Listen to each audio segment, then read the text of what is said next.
नमस्ते बच्चों। आज हम सुनेंगे मीता और उसके खिलौनों की कहानी। कहानी का नाम है मीता और उसके खिलौने।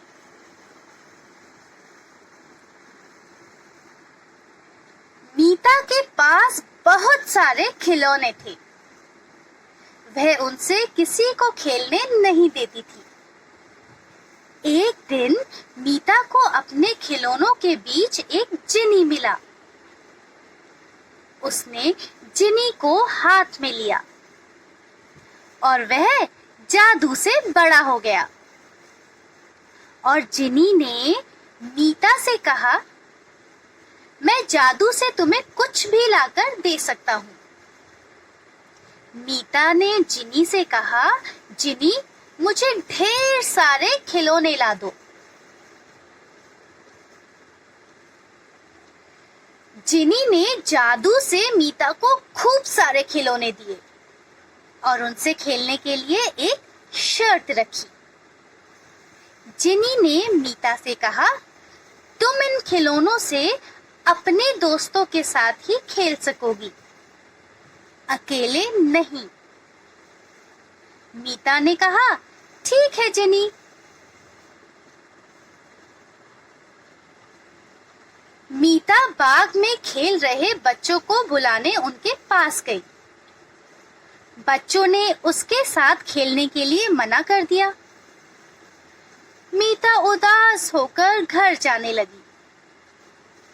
मोनू को मीता के लिए बुरा लगा। वह मीता के साथ उसके घर चला गया। दोनों ने मिलकर खिलौनों के साथ खूब खेला और मोनू ने मीता से कहा, आहा कितना मजा आ रहा है। मोनू ने अपने दोस्तों को मीता के खिलौनों के बारे में बताया। फिर मोनू और उसके कुछ दोस्त मीता के घर जाकर खिलौनों से खेले। कुछ दिनों बाद मीता के बहुत सारे दोस्त बन गए।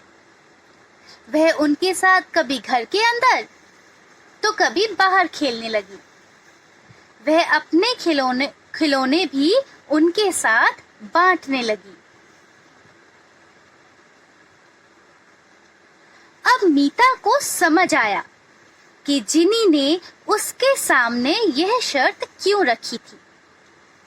उसने जाकर जिनी खिलौने को उठाया और गले लगाकर उसका धन्यवाद किया।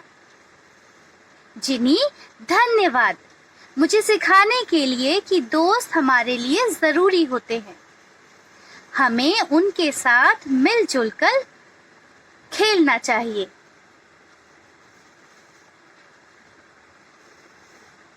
तो बच्चों, मीता की कहानी से हमें यह सीख मिलती है कि हमें हमेशा अपने दोस्तों के साथ मिलकर रहना चाहिए और प्यार से खेलना चाहिए। धन्यवाद।